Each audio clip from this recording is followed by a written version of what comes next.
A hearty stew that melts in your mouth. We're making Beouf Bourgignon. Season the beef cubes with salt and pepper and set aside for 30 minutes to bring to room temperature. In the meantime, in a large Dutch oven or pot, saute the pancetta or bacon until crispy and set aside on paper towel, leaving the fat behind. Use the fat to saute the mushrooms. Sprinkle them with salt and let them cook until brown, then transfer to a plate with the rendered bacon. Next, add the pearl onions and brown them on all sides.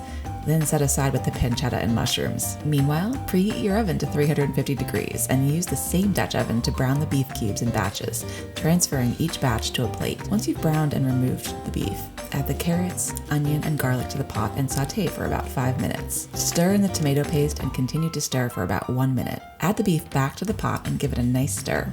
Then add the most important ingredient, the red wine. I like this Ropiteau Pinot Noir Reserve for the beef stew. Pour in the full bottle, along with the thyme and bay leaf. Cover and transfer to the oven and cook for 1.5 hours, or until the beef is fork tender and the liquid reduced slightly. We're gonna serve up our stew. It smells so good. Take a ladle and put maybe 2 solid ladlefuls per person. Now we're gonna add our accoutrement. We've got some browned pearl onions.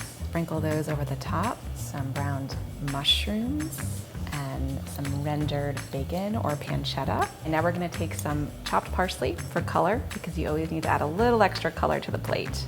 It makes it taste better. And there you have it. Beautiful, easy, comforting stew. And the meat just falls apart in your mouth.